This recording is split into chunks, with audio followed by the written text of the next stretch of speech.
안녕하세요. 오늘도 아침 묵상으로 함께하는 멀티꿈의 가족 모든 성도분들을 진심으로 축복합니다. 오늘은 6.25인데요.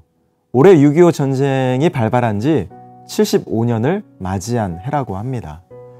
아시겠지만 1950년도 6월 25일 새벽에 중무장한 북한군의 이 38선을 넘은 전면적인 공격을 시작으로 1953년도 7월 27일자 휴전협정을 하기까지 3년이 넘는 기간 한반도는 참으로 처참한 전쟁터였습니다.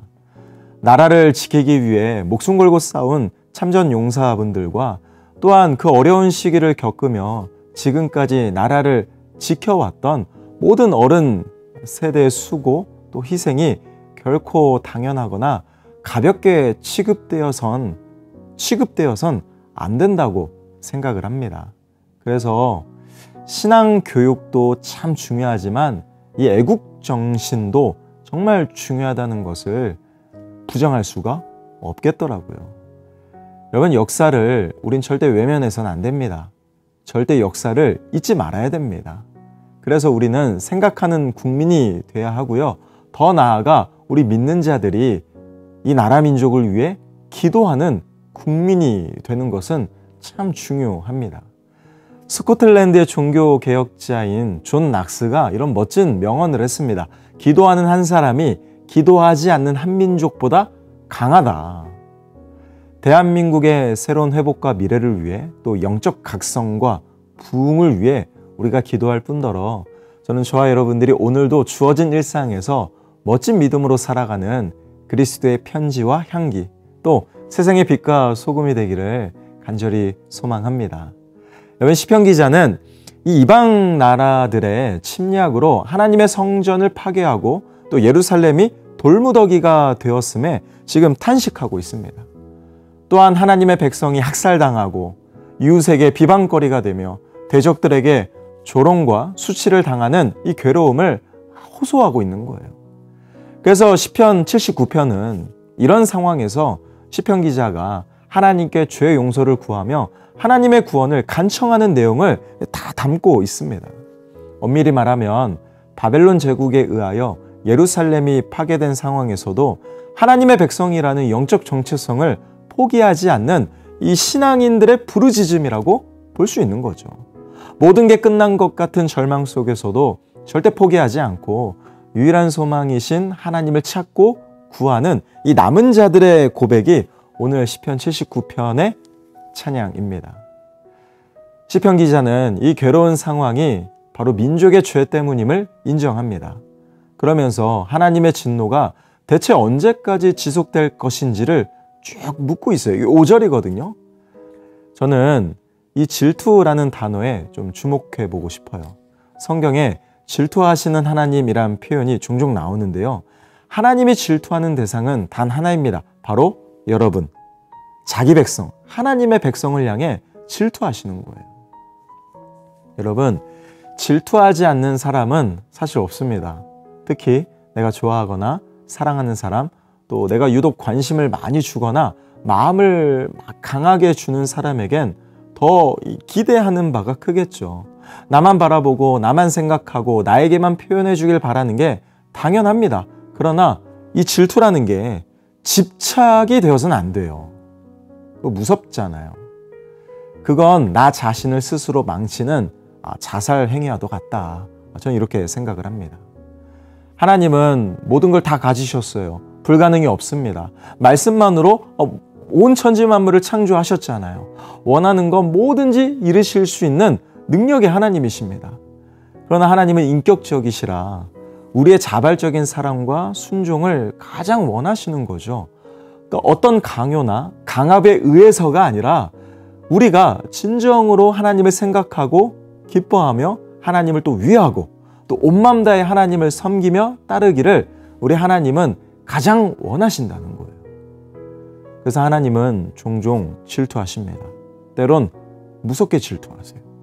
하나님의 마음은 몰라주면서 오히려 믿음을 떠나 세상을 향해 나아가는 우리의 어리석음, 완악한 죄를 향해 하나님은 맹렬하게 질투하시는 거예요.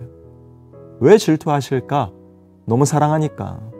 나란 존재를 절대 포기할 수 없으니까, 창자가 끊어지듯 아프시니까 견딜 수 없어서 사랑으로 질투하시는 거예요. 그래서 가끔은 우리를 살리려고 눈물 머금고 매섭게, 아주 매서울 정도로 회초리를 드시는 겁니다. 그게 성경의 심판인 거죠. 저는 저와 여러분들이 더는 하나님의 마음을 아프지 않게 했으면 좋겠습니다. 하나님을 더 이상 속상하지 않게 했으면 좋겠습니다. 더는 우리 하나님을 힘들게 하지 않는 지혜로운 또 성숙한 저와 여러분들이 되었으면 참 좋겠습니다. 저는 특별히 8절 말씀이 참 인상 깊습니다. 시편 기자는 하나님께 우리 조상들의 죄악을 기억하지 마시고 주의 긍휼로 우리를 가엾게 여기셔서 우리를 지켜달라, 이렇게 간절히 간구하죠. 만약 우리 다음 세대가, 여러분의 자녀들이 훗날 이 시편 기자와 같은 고백을 한다면 여러분 어떤 심정이시겠습니까? 그건 우리가 믿음의 세대로 살지 못했다는 증거입니다. 자녀들의 입에서 부모 세대의 믿음을 원망하고 또 하나님께 용서를 구하게 한다면 너무 속상할 것 같지 않겠습니까? 다음 세대를 위해서라도 지금 우리 부모 세대들이 잘해야 됩니다. 하나님 열심히 믿어야 되는 거예요. 여러분, 우리가 자녀에게 줄 수 있는 최고의 선물은 돈이나 명예나 세상의 빠른 성공 지름길을 알려주는 이게 아니라, 부모가 줄 수 있는 가장 최고의 선물은 저는 신앙의 유산이라고 생각해요. 비싼 학원이 아니에요. 믿음을 물려줘야 됩니다. 그래서 전 도전하고 싶어요. 여러분, 무엇을 남기시겠습니까? 아니, 여러분이 어떤 사람으로 기억되기를 원하십니까? 만약 여러분의 자녀가 나중에 부모를 딱 떠올렸을 때 부모에게서 하나님을 갈망하던 간절함과 절박함, 그리고 하나님을 온전히 믿고 섬겼던 순전함과 겸손함이 자녀의 기억 속에 떠오르지 않는 이런 불상사가 없기를 전 진심으로 바라고 원합니다. 우리가 가정에 있든 직장이든 하나님 앞에서 믿음으로 사는 이 오늘의 삶이 분명 축복의 결실을 맺는 믿음의 씨앗이 되기를 전 진심으로 축복합니다. 이제 각 멀티교회마다 여름 캠프를 지금 바쁘게 기도로 준비하고 있는데요. 저는 우리 부모 세대에게 진심을 담아 도전합니다. 우리 부모 세대가 자녀를 위해 줄 수 있는 최고의 선물은 캠프에 참석할 수 있는 기회를 제공하는 게 아닐까. 그래서 미래를 위한 공부 몇 시간보다 우리 자녀의 인생과 믿음을 위해 캠프에 집중하여 투자할 수 있는, 그래서 지금부터 자녀를 잘 오르고 달래서 또 캠프를 위해 진심으로 기도하고 중보할 수 있는 우리 부모 세대가 다 되시기를 진심으로 부탁드립니다. 시편 기자는 마지막에 자신의 소원을 말하죠. 조금 이기적일지 모르겠지만 하나님을 신뢰하기 때문에 가능한 기도가 아닐까 싶어요. 그게 12절이에요. 이스라엘 백성에게 조롱과 수치, 또 모욕과 고통을 안겨준 저 이방 민족들에게 하나님께서 무려 7배나 되갚아 주시기를 지금 시편 기자는 이기적일 정도로 하나님께 간절히 간구하고 있는 거예요. 그러면서 여전히 내가 하나님의 백성이고 하나님의 양이라는 사실을 고백하면서 하늘의 하나님께 영원히 감사하겠다고 영적 다짐을 하죠. 여러분, 질투하시는 사랑의 하나님이 가장 듣고 싶은 신앙 고백이 바로 12절과 13절의 고백이 아닐까. 여러분, 지난날의 실수와 아픔 또 잘못은 하나님의 은혜로 우리 다 묻읍시다. 이제부터가 중요한 거예요. 전 아까 질문했던 것처럼 다시 질문합니다. 여러분, 무엇을 남기시겠습니까? 아니, 어떤 사람으로 기억되길 원하십니까?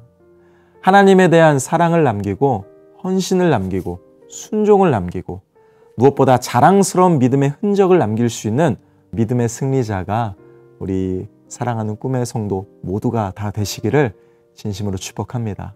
기도하겠습니다. 사랑의 아버지 하나님, 오늘도 우리에게 주어진 하루를 하나님 앞에 부끄럽지 않게 최선의 믿음으로 살아내게 하여 주시옵소서.